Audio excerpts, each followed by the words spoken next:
Hey, Cece Vanny here. Just wanted to say hi, and no, I have not cleaned out my van yet. I'm ashamed. Still my trash, still my mess. It's not trash, it's actually clothes. And, I have a compartment up here. Everybody told me, do not put anything up there unless you can secure it, it's going to fall. Yeah, but I'll push it way in the back, I said. Yeah, I did. Didn't work. It completely came crashing down. So that's what is the mess back there, is my things that I haven't coordinated yet. Just seems like such an overwhelming task, but I will get to it. So today I wanted to talk a little bit about van life, obviously, and the number one thing that scares the hell out of me about van life, and I've already done it, so it's stealth camping. So part of my reasoning for getting a van was because, versus an RV, was to stealth camp. And anyone who's looking up van life knows stealth camp is to just stealthy sneak into an area, be very quiet, sleep, and then get on out in the morning. So that was a big consideration for the van that I chose. I didn't realize that Vera, and I'm sorry, Vera, is like a big fat hippo just sticking out like a sore thumb. I don't know why I didn't think of it, but I didn't. I just saw Vera as, oh, look at this cool van, and it's got lots of windows and whatever. So my experience with stealth camping came about 5 years ago, as I said in my last video, when I moved out of my home that I shared with a relative because of terrible, terrible circumstance and domestic dispute.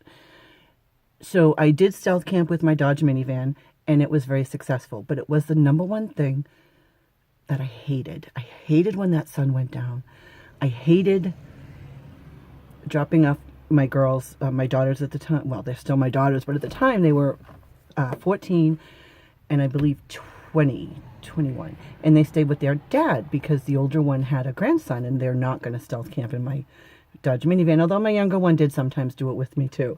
And there's some funny stories about why I have such a high fear. But anyway, so after spending the day with them, or after coming home from work and then having dinner with them somewhere, I would drop them off at their dad's house.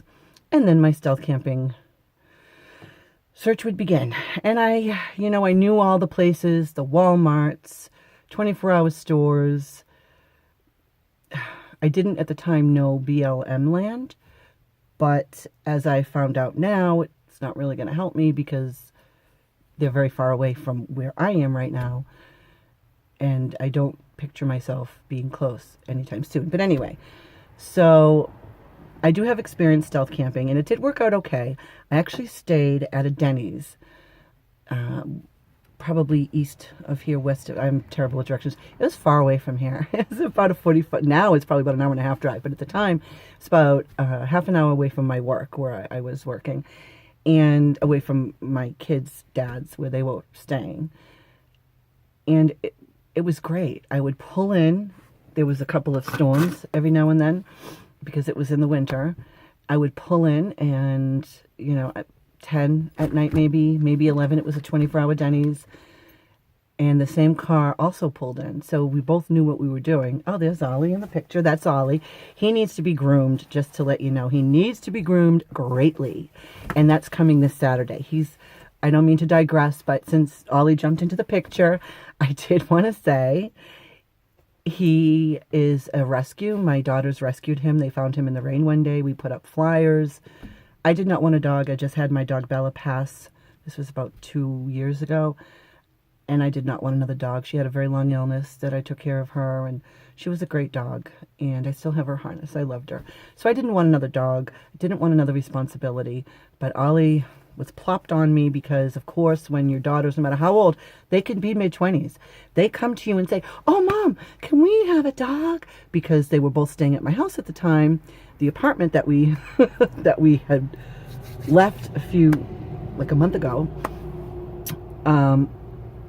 we'll take care of it, we'll pay for it, we'll do this, we'll do that. All right, go ahead. Who do you think ended up taking care of it? Who do you think ended up paying for it? And who do you think's dog it is now? Mine. But I love him. I had a chance to give him to a coworker, actually. I knew he would go to a good home, and she was looking for a dog for a baby. And when I was getting his things ready, and I came across his harness that he's actually wearing now, I almost broke down, and I said, I can't give Ollie away. So I texted her and I'm like, don't hate me, but I can't give Ollie away. Please don't hate me. And she's like, I don't hate you, but, very disappointed, blah, blah, blah, you dummy. So Ollie's with me now. But I want him to be trimmed before you came on camera. I wanted you to be trimmed.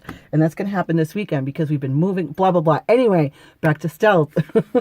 So I had a very good experience at that time. But there is a component of loneliness that goes with not knowing where you're going at night and seeing people in their homes and just situated. And remember at that time when I stealth camped with my minivan, I was doing it without knowing what I was doing. I was just trying to get through the 2 weeks that I was able to get into the apartment that I just left now. But so, I didn't know I was doing it. I wasn't like I was searching van life. Where do I go?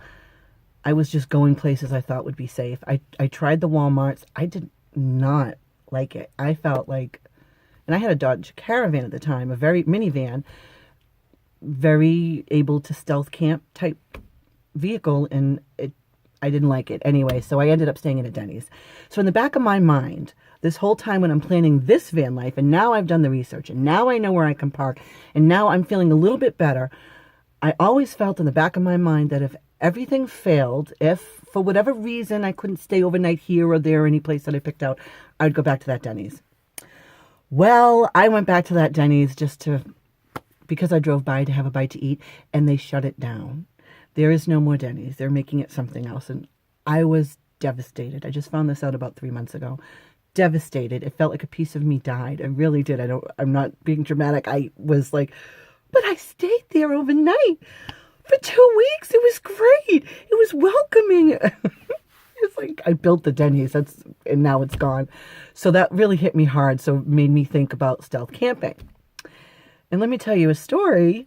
When I first got Vera, I got Vera on January 14th of this year, 2019. I had her for maybe 3 or 4 days. I brought her to work with me. I work in the doctor's office. Like I said, there were 2 parking lots, one in front for the public and then one in the back for the employees. So I parked in the back with the employees, and I come in at 1:30. So by the time I get there, all the parking spaces are taken. I need to go way in the back. I tried to stay away from people because she's a hippo. She's a big girl. So I didn't want to kind of put anybody, be a barrier for them to get out of their vehicle is what I'm painstakingly trying to say. So I parked in the back, and, I'm going about my life, going to work, waking up. About 3 days later, my supervisor calls me into her office. And at this time, I had been always talking about van life, how I'm going to get a van. And then when I got Vera, I'm like, I finally got a van, to my coworkers and my supervisor.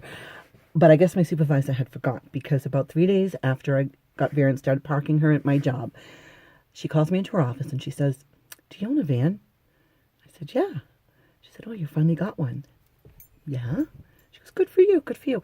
Is this your van? She pulls out a couple of pictures of Vera with a license plate. And at that time, I had a temporary license plate. You get 20, where I am, you get a 20-day plate so that you can save up. It's for poor people who don't have money to register their vehicle right away.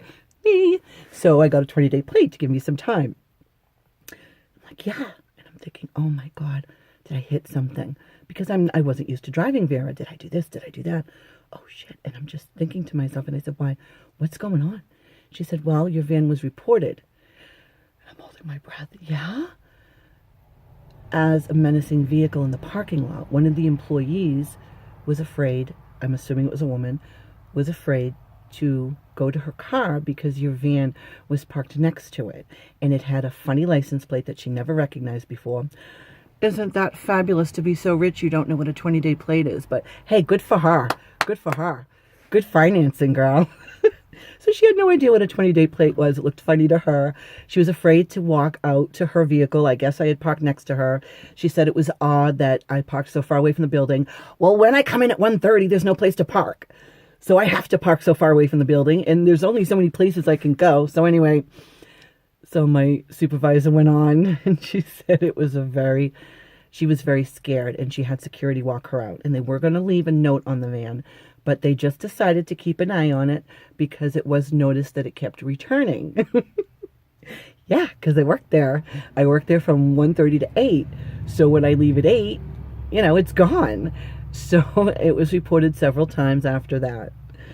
And she said to me, I didn't remember you had a van until I questioned the second person who had complained about, not complained, but who had voiced concern over a vehicle that was in the parking lot that looked menacing. So she was at this point laughing and dying. She said, but then I remembered you had a van. So I went and I told everybody. I just have to tell the main people that it is you.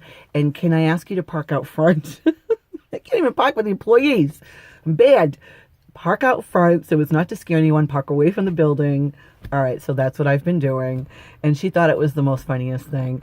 And I said, well, you know what? In my defense, all you have to do is look in the van, because at that time I didn't have all this crap in there. I had my grandson's toys. He loves to come in my van. His name is Cree. He loves to come in my van, and we play. And when I lived in my apartment, we played in my van, and that's what we had done. So I said, you know, I have kid toys. All you have to do is look in my van and see the kid toys that I have. Oh, wait a minute. No, that's probably not a good argument for a safe van. If you're seeing a van with funky license plates, I had black curtains. Of course, I had to have blackout curtains. I don't have them right now, so anyone can look in my van, see the trash. And then you would see the kids' toys, and at that point, as I was saying it to her, I realized that's not a pro. It's probably even more questionable. So it really hit me hard that stealth camping with Vera may not be an option, because I can't even get by on my own job during the day. Wasn't nighttime. I mean, I like I said, I work 1:30 to 8. I believe this employee probably only works until 5. She may work until 8, but I doubt it, because she had security walk her out, and so at 5 the building does empty for the most part. I never found out who it was, but it really hit me hard that I really have to think about stealth camping. And I thought, I mean, I have relatives, and right now I'm cheating. I'm parked in Chris's driveway, which I want to show you. Okay, that's my story for stealth camping. It's scary that I may not be able to stealth camp. I hope I'm not making anyone dizzy. I want to show where I am. I am in a very rural area. I'm a city girl. I'm not used to this. I come home, it takes me an hour to get home, an hour to go to work. I actually have to go to work now. But the area is beautiful, but it is extremely rural. All right, say goodbye to Vera. I don't know where my car keys are. I'm just going to show you. You hear her creaking? I'm just going to show you. Come on, Ollie. You got to go back in the house. Come on. Here's Ollie. All right, here I am now. Look at how rural this is, I'm telling you. It is so rural, and it's cloudy. Well, not even foggy, not even the kind of fog that if you go to it, it disappears. It doesn't disappear. Yeah. But it's very nice. So this is where I am. Not bad. Not bad in terms of digs. I mean, I consider myself pretty lucky to be here while I fix Vera up. Okay, it's starting to rain. So I am going to go in, but thank you for watching, and I'll talk to you soon. Bye.